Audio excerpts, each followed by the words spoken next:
This week's episode with Art with Mrs. DuLude, we are studying Jim Dine. Jim Dine was an American pop artist. The word or expression pop artist means that he was among other artists like Andy Warhol and Roy Lichtenstein.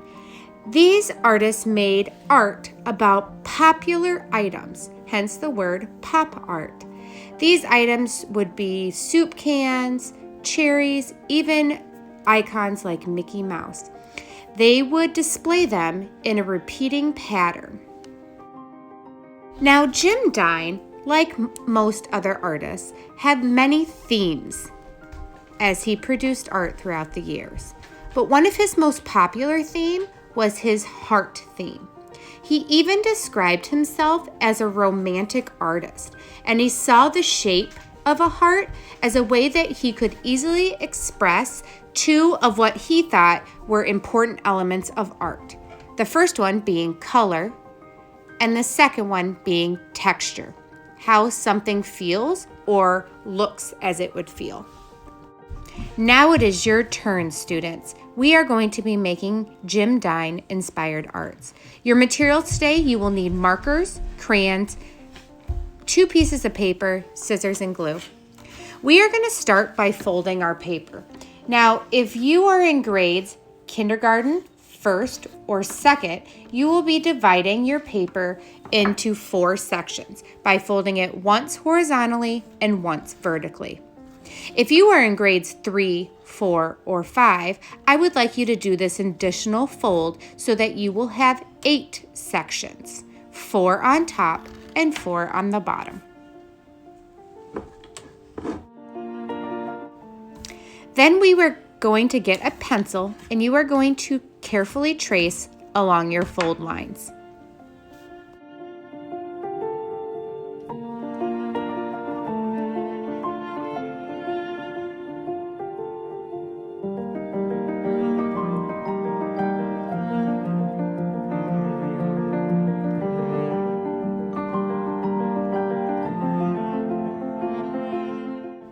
Kindergartners, first and second graders, here is your example.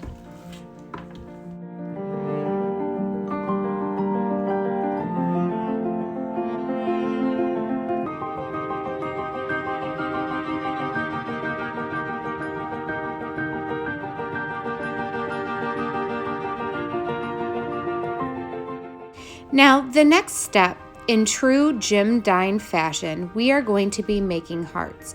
I am first going to demonstrate how to draw a heart in case you do not know how to. I would like you to start with a big letter V, and then on top, connecting the letter V, you are going to be making 2 rainbows.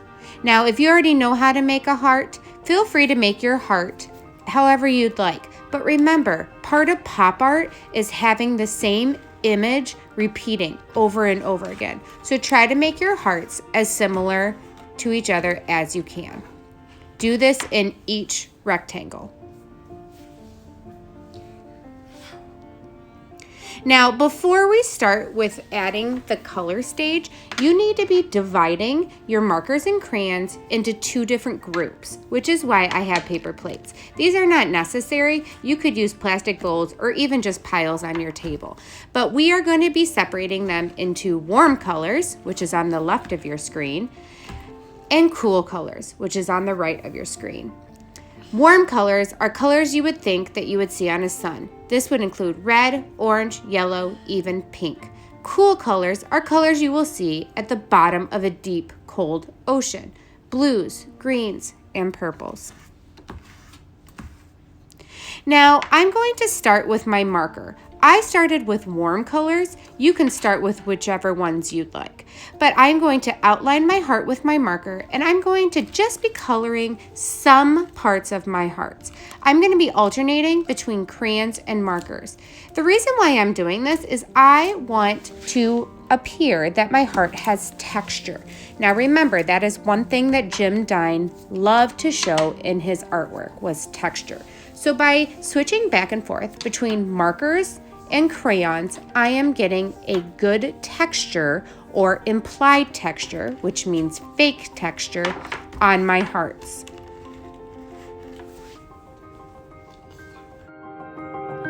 Now, after you are done with one heart, we are going to jump to the bottom of your artwork and do the opposite heart. This will create balance in your artwork. So think of a checkerboard. You are going to be doing the opposite, top to bottom and left to right. So if you did a warm colored heart in your upper left, you are going to do another warm colored heart in your lower right.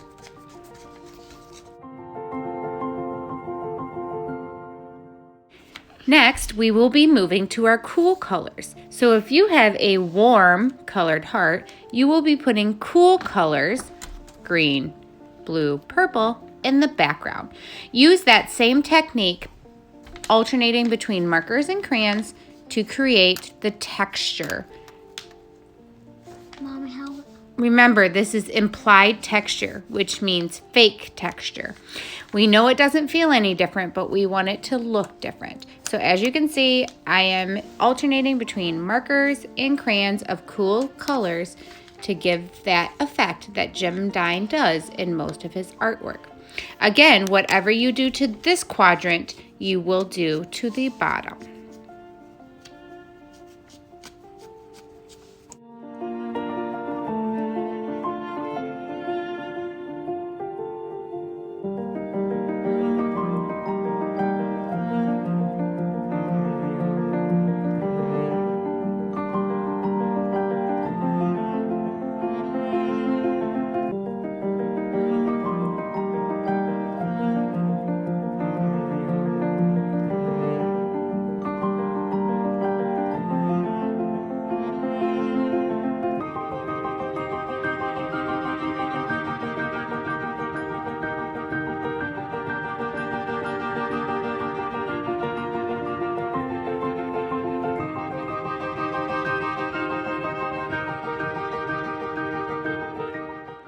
Watch and see how I complete my project.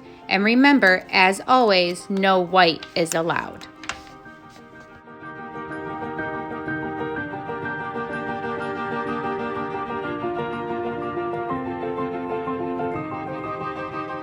And voila, you have completed your Jim Dine inspired hearts. Now, I was thinking, I've been sitting at home wondering what I can do to support all the nurses, doctors, any healthcare workers that have been helping our community and helping sick people. And then I had an email from a parent who asked me if I have heard of Hearts for Healthcare Workers.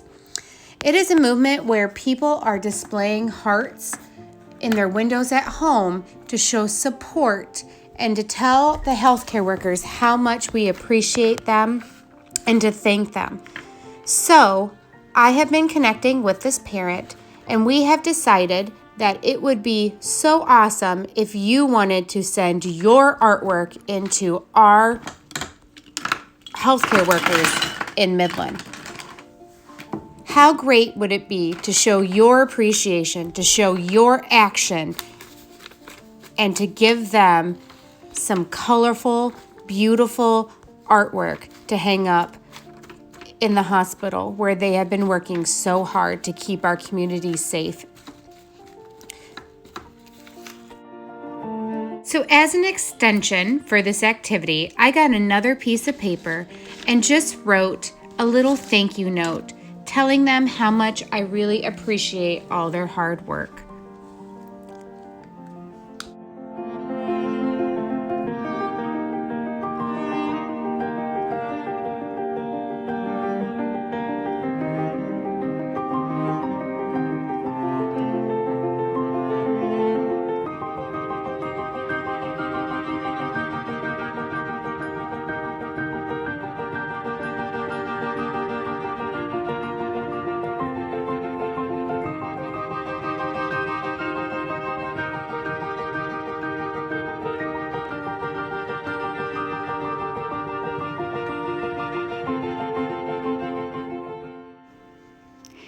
Now, when you are done with your beautiful artwork, please fold it up, stick it inside an envelope, and address it to the address at the end of this video.